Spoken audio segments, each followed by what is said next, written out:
ప్రసంగి 10వ అధ్యాయము 12వ వచనము.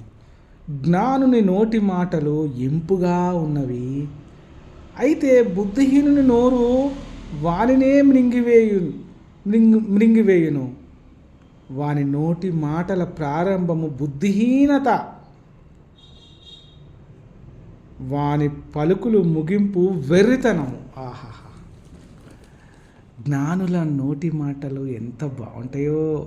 ఇంకా అక్కతో మాట్లాడితే ఎంతో మంచిగా అనిపిస్తుంది. అబ్బాయి మాట్లాడుతుందిరా, ఆ అన్న అయితే సూపర్ మాట్లాడతాడురా, మంచిగా మాట్లాడతాడురా, సూపర్ మాట్లాడతాడు. ఆ సార్ ఎంత మంచోడో, ఆ మేడం ఎంత మంచిదో అని మన గురించి ఇతరులు చెప్పుకోవాలి. అంటే అంటే మాట్లాడే విధానం అట్లా ఉండాల. ఉప్పు వేసిన సంభాషణ. ఆహాహా! వాడు మాట్లాడితే మొత్తం చెడగొట్టేస్తాడు. బైక్ మన జర దూరం పెడదాం, అరే గమని కొంచెం దూరం పెడదాం. చూసినారా ఉప్పు వేసిన సంభాషణ ఇట్లా సాల్ట్ వేస్తే ఎంత టేస్టీ ఉంటుంది, అట్లా ఉండాలంట. బైబిల్ ఏం చెప్తుంది? మీరు మాట్లాడితే ఉప్పు వేసిన సంభాషణ ఉండాల, టేస్టీ ఉండాల. టేస్టీ కాదు రుచిగల పదార్థములు కాదు, రుచిగల పదార్థములు కదా. రుచిగా మాట్లాడాల.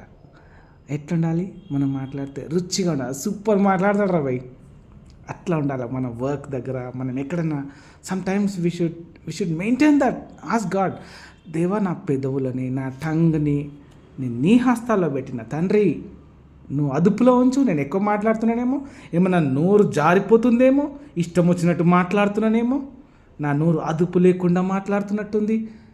నన్ను అదుపులో ఉంచి నాయన, నా పెదవులను కాయు తండ్రి. నా పెదవుల నుంచి నేను తప్పులు మాట్లాడకుండా, అనవసరంగా మాట్లాడకుండా కంట్రోల్ చేయమని మనం ప్రార్థన చేయాలి.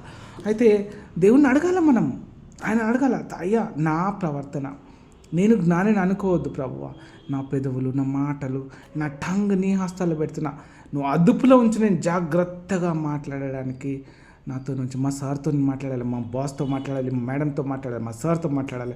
So you help me, you guide me. ఏదన్నా తప్పు మాట్లాడుతుండో చేయమో ప్రభువా, నన్ను చెక్ చేయనైనా అని మన పెదవులు, నా నోటి మాటలు, నా హృదయ ధ్యానములు నీ దృష్టికి అంగీకారం లగునుగాక కదా. నేను మన నోటి మాటలు తప్పు చేయకుండా మనం ప్రార్థన చేయాలి. బైబిల్లో శామ్యూయల్ గారు ఏనాడు నోరు జారలేదంట అండి. అబ్బాబ్బాబ్బాబ్బాబ్బా ఎంత సూపర్ అండి. ఏనాడు ఆయన నోరు జారలే, ఆయన మాటలు అంత చక్కగా మాట్లాడేవాడు శామ్యూయల్ గారు బైబిల్లో.